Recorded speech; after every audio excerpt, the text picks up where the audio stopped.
Assalamualaikum warahmatullahi wabarakatuh. Perkenalkan, kelompok kami ada saya Iko Novianto, saya Fitriani Mayana Kuswara, saya Is Purnama. Pada kesempatan kali ini kami akan menjelaskan tentang teknik kompilasi. Berikut adalah presentasi dari kelompok kami. Di sini saya akan menjelaskan jenis fase-fase kompilasi, yaitu dibagi menjadi dua bagian besar.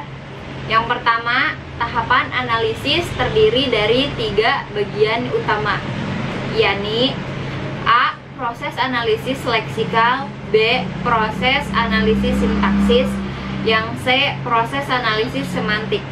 Nah, yang kedua yaitu tahapan sintesis terdiri dari 2 bagian utama, yaitu yang A. Proses pembangkit kode antara, yang B. Proses pengoptimal kode, yang C. Proses pembangkit kode. Berikut ini disajikan gambar serta penjelasan tentang hal-hal yang dilakukan oleh setiap fase pada proses kompilasi terhadap program sumber tersebut. Yang pertama, penganalisa leksikal merupakan tahapan awal yang dilakukan di compiler atau sering disebut sebagai scanner. Proses utama yang dilakukan adalah mengubah suatu baris kalimat input menjadi token, lalu mengelompokkan ke dalam urutan, penghilang white space, konversi konstan numerik menjadi tipe data yang spesifik atau tertentu. Setiap token yang dihasilkan akan disimpan di dalam tabel simbol. Sederet karakter yang tidak mengikuti pola token akan dilaporkan sebagai token tidak dikenal. Barisan token tersebut merupakan sekumpulan string yang memiliki jenis pola tertentu dengan bentuk token, name, atribut, and value. Lalu selanjutnya token tersebut akan dikirimkan ke tahap selanjutnya, yaitu menganalisa sintaks. Yang kedua itu menganalisa sintaks.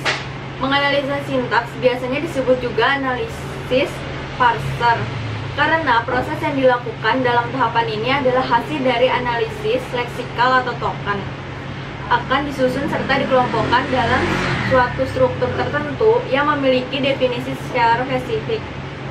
Dari struktur tersebut, program yang dibangun dari struktur dapat diidentifikasikan atau di dalamnya terdapat variabel-variabel yang dibutuhkan seperti statement, expression, dan lain-lain. Tahapan analisis sintaks yang pertama, mengurutkan token yang merupakan hasil analisis leksikal. Yang kedua, melanjutkan dengan memanggil proses selanjutnya, yaitu analisis semantik. Yang ketiga, penganalisa semantik. Tahap ini adalah pusat dari tahapan kompilasi karena struktur sintaksis dari proses-proses sebelumnya diproses dan struktur objek executable sudah mulai dibentuk. Penganalisa semantik akan memeriksa token dan ekspresi dari batasan-batasan yang ditetapkan. Batasan-batasannya yaitu yang pertama, panjang maksimum token identifier adalah 8 karakter. Yang kedua, panjang maksimum ekspresi tunggal adalah 80 karakter dan nilai bilangan bulat adalah minus 32.768 sampai dengan 32.767. Yang ketiga, operasi aritmatika harus melibatkan operan-operan yang bertipe sama. Yang keempat itu adalah pembangkit kode antara. Pembangkit kode antara itu adalah untuk membangkitkan kode antara atau bisa disebut dengan intermediate kode berdasarkan pohon parsing. Pohon parse selanjutnya diterjemahkan oleh suatu penerjemah yang dinamakan penerjemah berdasarkan sintaks. Hasil penerjemah ini biasanya merupakan perintah 3 alamat yang merupakan representasi program untuk suatu mesin abstrak.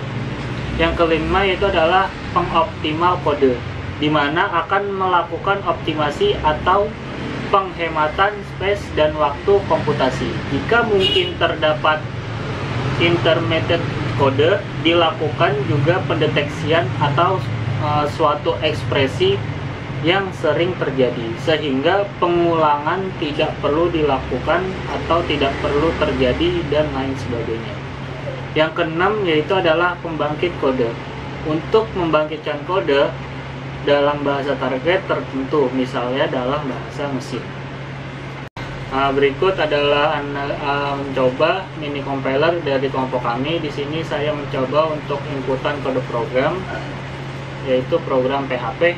Nah, di sini saya sudah yaitu mendapatkan hasil dari if, yaitu menjadi keyword, dan ini ada operator logika, dan buka kurung sama tutup kurung kurawal dia terbaca menjadi delimiter, dan apakah itu menjadi identifier, fit menjadi identifier, name menjadi identifier, kosong menjadi identifier, dan selanjutnya seperti itu. Dan di sini else terbaca menjadi keyword, lalu if terbaca menjadi keyword juga, dan sama dengan dia terbaca menjadi operator logika, dan tutup kurung kurawal dia menjadi atau terbaca menjadi delimiter. Selanjutnya saya akan mencoba pemrograman C++ dengan menggunakan compiler mini. Di sini saya akan memasukkan kode programnya. Nah di sini adalah hasil dari analisis atau analisa dari compiler mini ini. Ada delimiter, identifier. Selanjutnya, di sini saya akan mencoba menggunakan inputan dari program Java. Lalu klik analisa, dan di sini adalah kolom dari hasil analisa leksikal, yaitu dari public ada merupakan identifier, long identifier, sama dengan ada operator logika dan lain sebagainya. Dan di sini bisa adalah button hapus. Di sini adalah memiliki tabel simbol analisa leksikalnya. Sekian dari kelompok kami, kurang lebihnya mohon maaf. Wassalamualaikum warahmatullahi wabarakatuh.